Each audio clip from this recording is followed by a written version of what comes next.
La reflexión del día de hoy.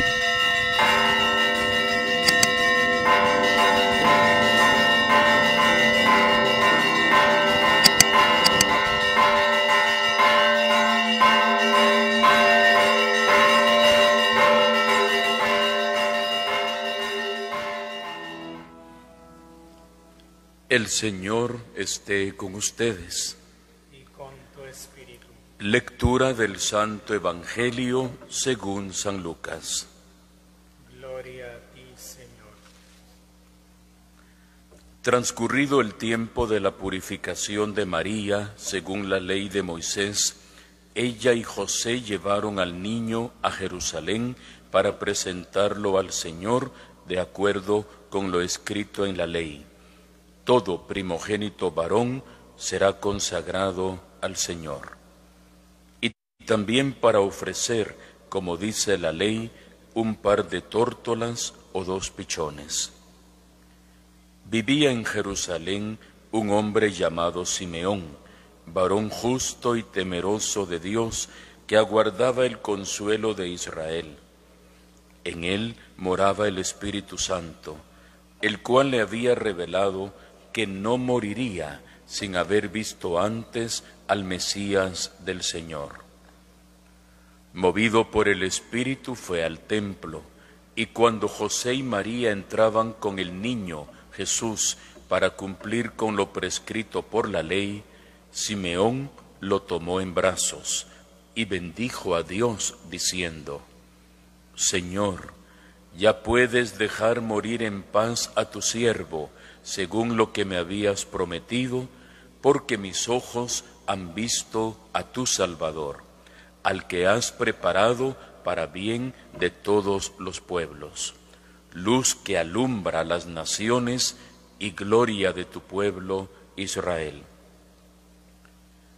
El padre y la madre del niño estaban admirados de semejantes palabras. Simeón los bendijo, y a María, la madre de Jesús, le anunció: Este niño ha sido puesto para ruina y resurgimiento de muchos en Israel, como signo que provocará contradicción, para que queden al descubierto los pensamientos de todos los corazones. Y a ti, una espada te atravesará el alma. Había también una profetisa, Ana, hija de Fanuel, de la tribu de Aser. Era una mujer muy anciana. De joven había vivido 7 años casada y ya tenía 84 años de edad.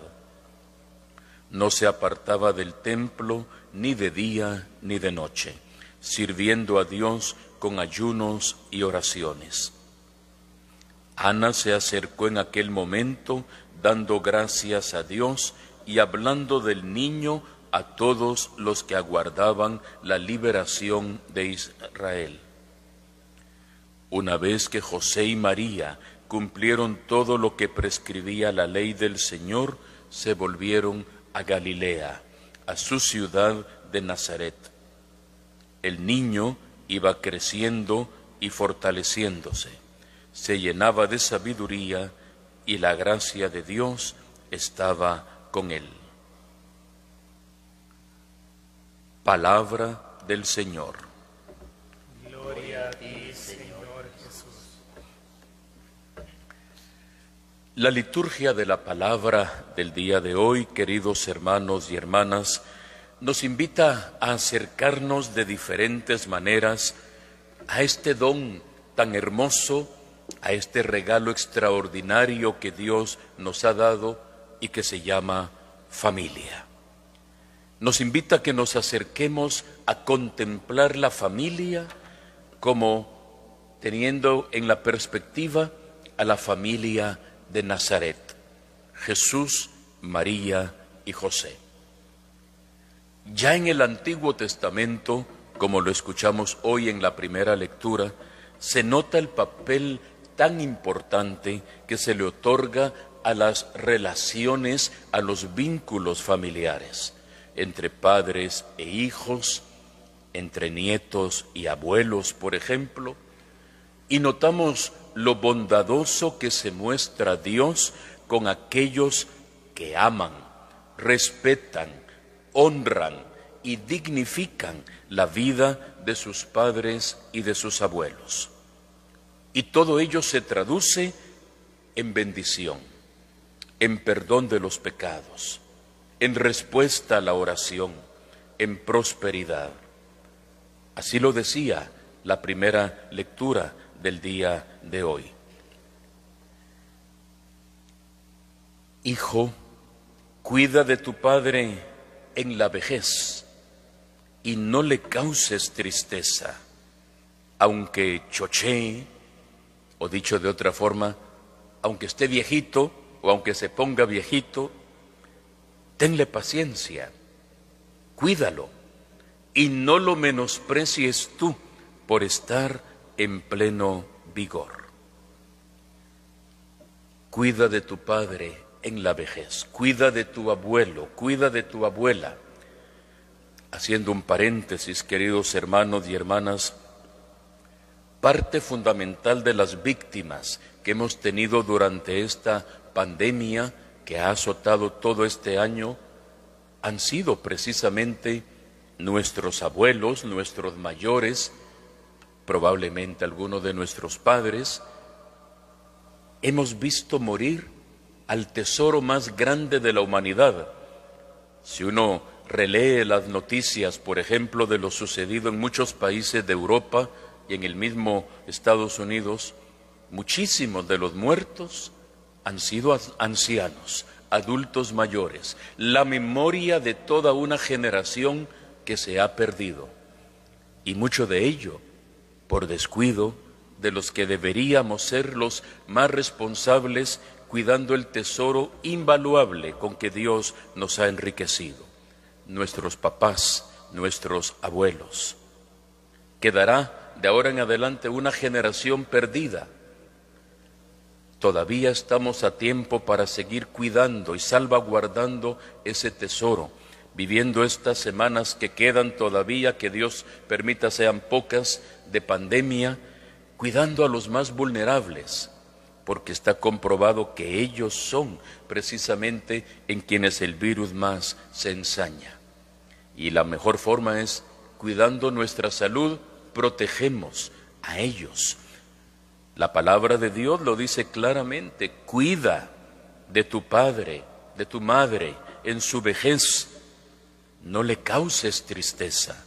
¿Cuántos en estos días, por andar en fiestas, en convivios, en parrandas, han puesto en riesgo la salud física del resto de la familia? Es un llamado serio, queridos hermanos y hermanas, a nuestra conciencia, a nuestro ser cristianos, a nuestra responsabilidad. El bien hecho al Padre, dice la palabra de Dios, no quedará en el olvido. Ahora, ¿cuántos papás, cuántos abuelos mueren en el olvido? Va creciendo la familia, van creciendo los hijos y se olvidan, relegan y marginan muchas veces a los mayores. A veces le toca a uno de sacerdote cuando visita a un enfermo, lo llaman a uno para compartir la unción de los enfermos y uno pregunta, ¿dónde está el enfermo? Y a veces lo llevan a uno hasta lugares muy refundidos donde está el enfermo, el patriarca, diríamos, el centro de la familia, casi arrinconado, como que no moleste aquí, ahí está, ahí no hace mayor bulla, ahí no causa mayor estorbo, como que los vamos relegando cuando deberían estar en el sitial de honor. El bien hecho al padre y a la madre no quedará en el olvido, e incluso afirma la palabra de Dios, se te tomará en cuenta de tus pecados. Hasta nos conviene, en el buen sentido de la palabra, portarnos bien con nuestros padres. No quedará en el olvido lo bueno que hagas y se te tomará en cuenta de tus pecados.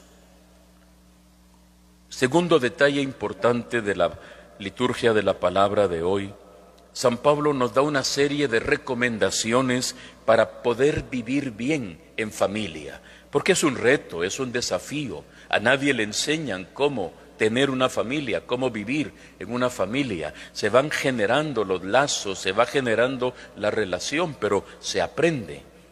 San Pablo dice, sean comprensivos, magnánimos, o sea, de ánimo grande, humildes, afables, cariñosos, pacientes, sopórtense mutuamente y perdónense cuando tengan quejas el uno contra el otro, y todo por amor a Cristo y por el bien de la familia.